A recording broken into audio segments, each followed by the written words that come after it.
Hello again. Oh my gosh, beat the heat, like being online and a lightning thunderstorm comes through and just knocks you out, knocks out internet. We still don't have internet, so I'm on my phone right now. But I'll go back and delete that other issue. You see, I just come in raw. It's okay. It's not like, this is some professional thing, right? So whatever. But anyways, I needed to make sure. So sorry, it's probably even a little more echoey than usual, but I needed to put the calls in because I do teach using internet, and I need to make sure that I'm going to have that available. And well, ideally, I'll have it available because this is my backup if I need to. But anywho, yeah, our internet is still down. Did you know that Tampa? I don't think it's Tampa. I think it's Florida. Is the lightning capital of the U.S. or of the world, something like that. So yeah, lightning storm. It was huge, and it just knocked out my cable, knocked out. I don't know what area, how big the area is, but that last boom felt like it was right at my house. So, anyways, we were talking about summer sun safety month. Summer sun. I can't say it fast. Can you say it fast? Say it 3 times fast. Summer sun safety month.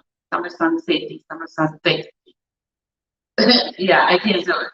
But anyway, beating the heat. So beating the heat is interesting because I was just talking actually to a therapist because she has so much value. I want to get her on a conversation with me, and she's agreed to do it. But she was just saying it's not something that she feels really comfortable with coming on live, And so I said, okay, well, that means it's a good opportunity for us to do it.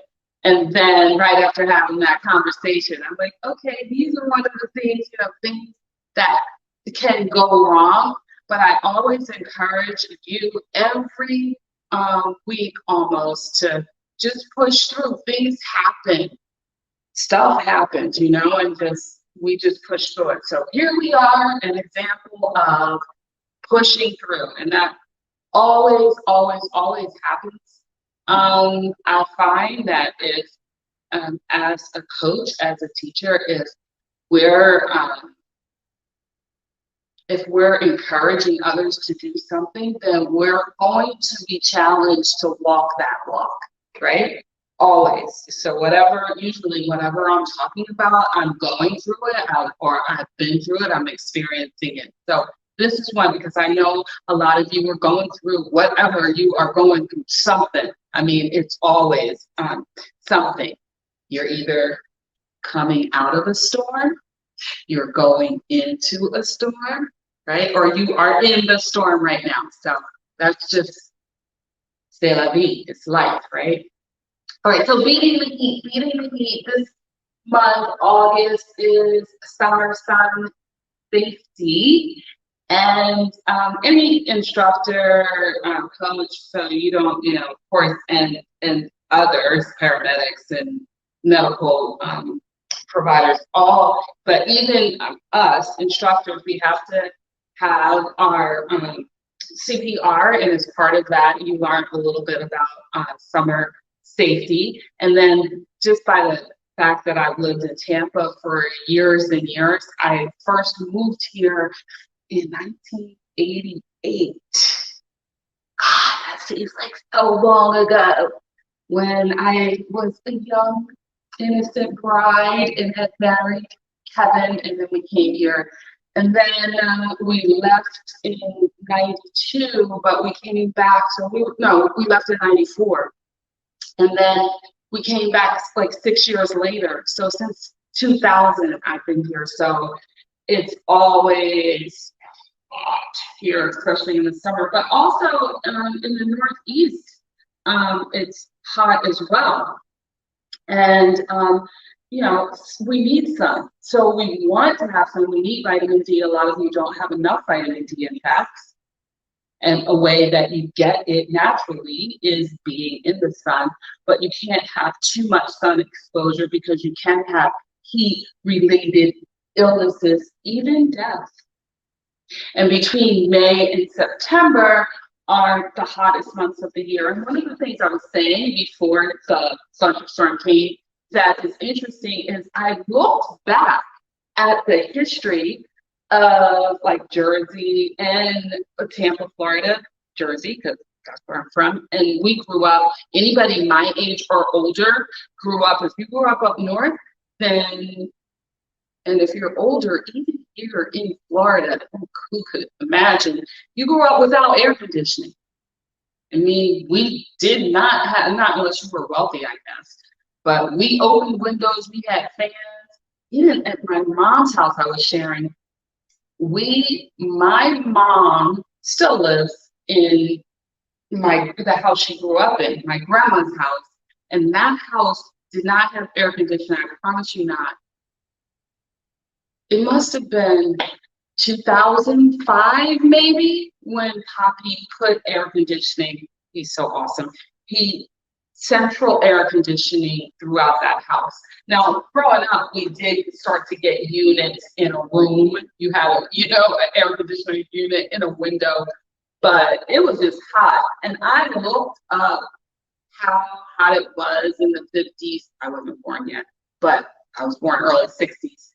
And comparing it to the 90s and the 2000s. And it's really, even though we talk about global warming, when you look at the average temperatures, it's not that much different. And it's hard to imagine that we lived without air conditioning. Now, of course, I do think in part Florida has boomed as much or grown as much as it has because we do now have air conditioning.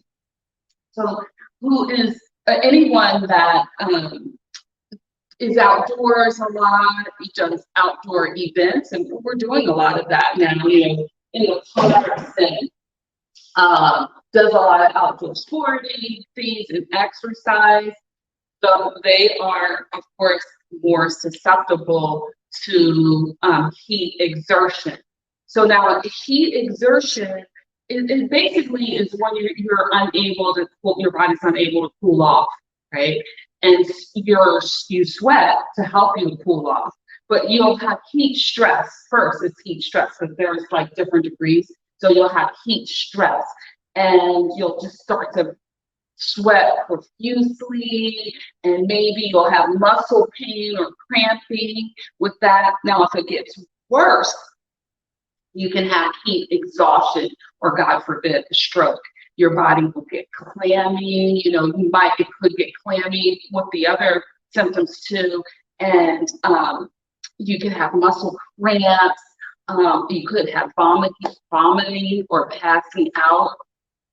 And one of personally, where I would see heat stress and heat exertion the most is when I would run races in Tampa. We might do it early in the morning. And I particularly remember one where my girl, Melanie Kirk now is back in California where she's from, but she was an instructor that I worked with for years and years.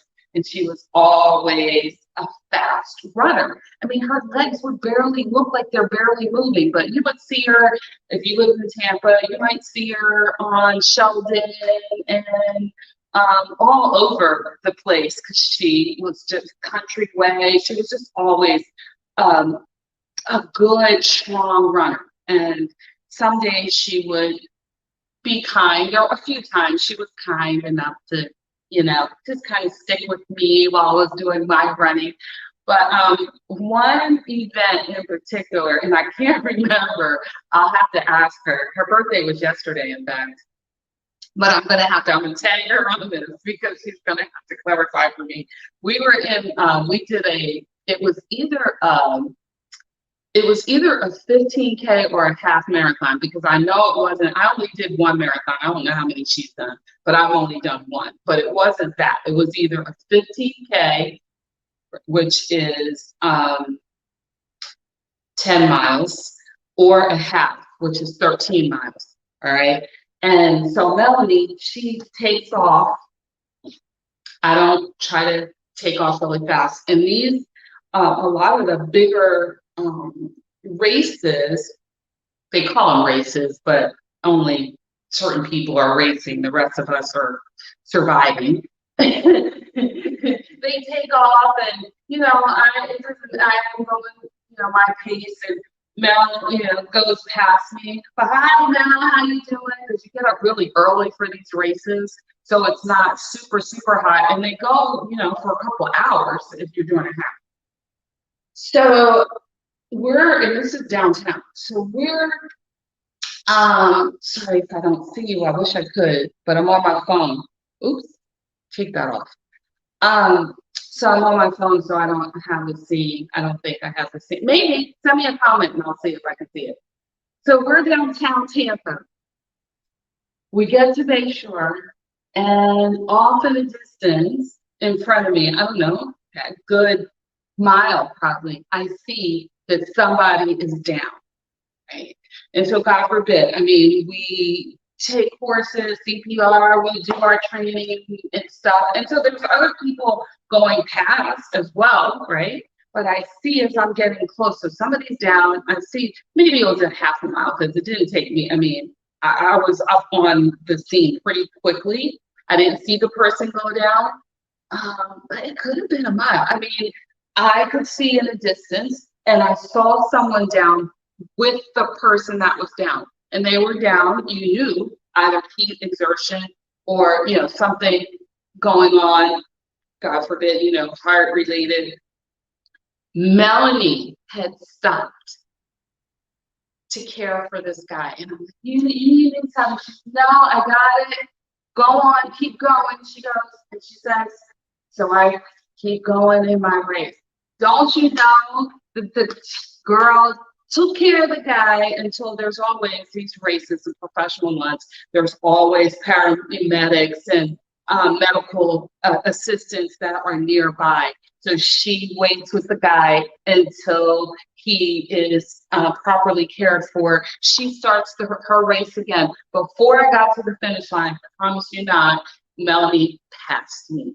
That is one of my stories, but there was always, unfortunately, I was never one of them, but that's one of the things I would encourage you, if you ever are doing races or anything like that, you don't want to just go out that day and, I've never done a race and I didn't train, and I ran track 20 years ago when I was in high school, and then think you're going to go out there, and because it could be dangerous. So anyhow, that is my story with Melanie, who celebrated a birthday yesterday. And I'm gonna have to tag her to see if she remembers that, man. That was hilarious. But anyways, if you ever have or experience someone that's having these symptoms, you want to make sure that you call 911, because it could be a life or death situation. It could like heat stroke could affect your organs, like your heart or your brain. So you want to make sure that that you get assistance. The people that are impacted the most are infants, children, people with medical conditions like diabetes, obesity, heart disease, and people that may have mental health issues, right? They're impacted the most. And one of my friends, Dr. Ebony Hunter, I remember asking her about, she works in the ER at John Hopkins, All Children's. And I remember asking her about heat exertion when I was writing about it a couple years ago. And she said that the smaller the children, the more that it can impact them. because of the smaller surface area of their body. So they can dehydrate or have um, heat stress exertion a lot quicker, okay, than a larger person, or an adult, or even a larger child. And she also said that often, if you're around water, it can happen because you don't realize, you think the water is cooling you off. It gives you this sense of you're not really hot, and you can't really tell how much your body might be sweating. So, one other thing, I don't know if Linda is still a middle school teacher. Maybe I'll tag her on this too. But I remember asking her one time about heat exertion, and she was teaching at the time at Davison Middle, which is a middle school in our neighborhood, and she said that a lot of times the kids, middle school kids, are coming to school like overdressed for different reasons, sometimes for fashion, sometimes, other personal reasons, and will not shed those clothes. And she sees them having these effects from the heat, but they don't understand it, or, just try to work through it, but they're really experiencing the side effects of, like heat exertion or heat stress. And at the time, she was saying it was a concern for her. So real quick, just a few things. Last week, we had the water challenge. One of the things that you can do to combat heat stress, heat exhaustion, God forbid, heat stroke, is to make sure that you stay hydrated, okay? Also, just wearing lighter clothing, lighter loose clothing is helpful. You want to avoid, of course, doing like highly exertive things when it's so freaking hot. And we get used to it here. It's crazy. We get used to the heat a little bit more than if, say, you live somewhere else, and then you come and try to deal with this heat, even if it's hot where you are. And then you come and you try to deal with Florida heat, it's a whole different level of heat. Like, even if you've never had sunburn before, and I don't care, you dark skin, you can get sunburn here. Your body might not be used to it. So, of course, using sunscreen and lighter clothing. Also avoid, and we're all outside a lot now, trying to be anyways, but avoid leaving children in cars. Avoid leaving children in cars. And we've all heard of, horrible stories of children being left in cars. And then the other thing that I want to remind us to do is to check on the elderly, especially when it's really, really hot. Check on those days when it's really, really hot. Maybe even check on them like twice a day to make sure that they are okay. So yeah, beating the heat. So the heat tonight was a big thunderstorm, boom, which knocked out the internet, knocked out my cable and so forth. So you just kind of, things just happen and you deal with it.